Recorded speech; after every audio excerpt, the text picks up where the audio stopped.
Ahmiyadda ay diinta Islaamka u leedahay ixtiraamka waalidka. Diinta Islaamku si weyn ayay u qiimaysaa xaqa waalidiinta, waxayna u aragtaa mid ka mid ah waajibaadka ugu muhiimsan ee qofka muslimka ah lagu faray marka laga soo tago caabudidda Allah. Qofka waalidkiisa caasiya ama inkira xaqooda, diinta Islaamku waxay u aragtaa inuu galay dembi weyn oo ka mid ah dembiyada waaweyn.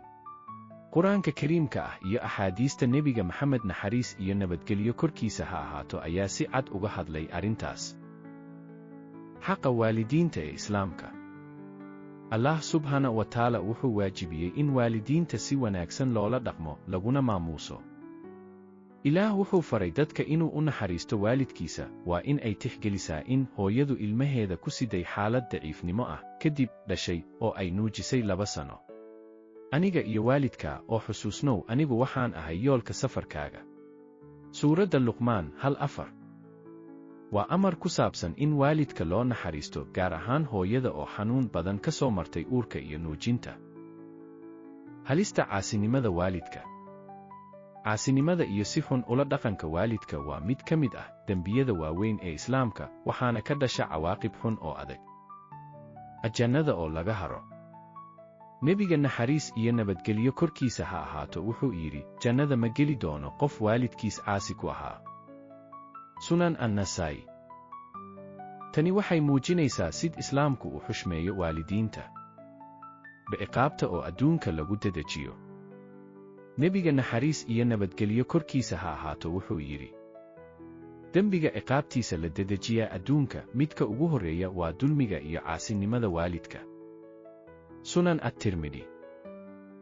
Tani waxay tusinaysaa in qofka waalidkiis caasiya uu adduunka iyo aakhiro labadaba dhib kala kulmayo. Alle oo ka xanaaqa. Nebiga naxariis iyo nabadgelyo korkiisa ha ahaato wuxuu yidhi, raalinimada Alle waxay ku jirtaa raali ahaanshaha waalidka, xanaaqa Allena wuxuu ku jiraa xanaaqa waalidka. Sunan at-Tirmidhi. Haddii qofka uu waalidkiisa ka xanaajiyo, wuxuu la mid yahay inuu Alle subxaanahu wa tacaala ka xanaajiyey. Maxay diinta Islaamka ka qabta inkiraadda ama ka faanida waalidka? Qofka waalidkiisa inkira waa mid kibir iyo faan muujinaya, taas oo ah dabeecad uu Islaamku aad uga digayo. Qur'aanka iyo axaadiistu waxay u arkaan caasi waalid inuu yahay mid naftiisa halis geliyey. Allah subxaanahu wa tacaala wuxuu yidhi, ha ku dhihin waalidkaaga uf erey xanaaq muujinaya toona, hana ku qaylin, laakiinse kula hadal erayo naxariis leh. Suuradda Al-Israa 2:3. Tani waxay tusinaysaa in xitaa hadal yar oo xun waalidka laguma dhihi karo, iska baddaa in la inkiraa ama laga faano. Cawaaqibta xun ee uu la kulmaayo qofkii inkira ama caasiya. Hal wuxuu dhuminayaa barakada nolosha. Qofka waalidkiisa inkira ama caasiya, noloshiisa waxaa ka baxa barako. Wuxuu la kulmaa dhibaatooyin joogto ah oo adduun iyo aakhiro ah. 2. Xukunka aakhiro. Qofka waalidkiisa inkira wuxuu halis ugu jiraa inuu ciqaab weyn la kulmo adduun iyo aakhiraba. Nebiga naxariis iyo nabadgelyo korkiisa ha ahaato wuxuu ku tilmaamay qofka waalidkiisa caasiya inuu yahay mid halaagsamay.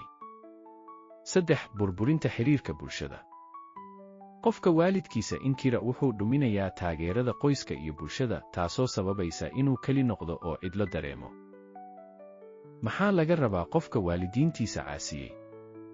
Haddii qofku waalidkiisa si xun ula dhaqmay ama xaqooda ku tuntay, diinta Islaamku waxay ku boorinaysaa inuu si degdeg ah uga toobad keeno oo waalidkiisa raali geliyo. Waxaana la farayaa inuu cafis ka dalbado waalidkiisa, isaga oo si weyn uga cudur daaranaya ficilkii xumaa uu sameeyey. Alle ka baryo dembi dhaaf, wuxuu Allah subxaanahu wa tacaala ka baryaya cafis iyo naxariis. Ka shaqeeyo wanaajinta xiriirka, waa in uu dadaal dheer u galo sidii uu waalidkiisa ugu muujin lahaa ixtiraam iyo wanaag. Gunaanad.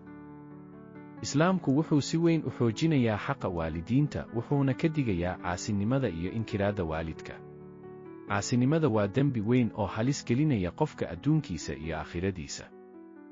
Qofka muslimka ah waa inuu ku dadaalaa raalli ahaanshaha waalidkiisa, maadaama ay tahay dariiqa lagu kasbado raalli ahaanshaha Allah subxaanahu wa tacaala iyo guusha jannada.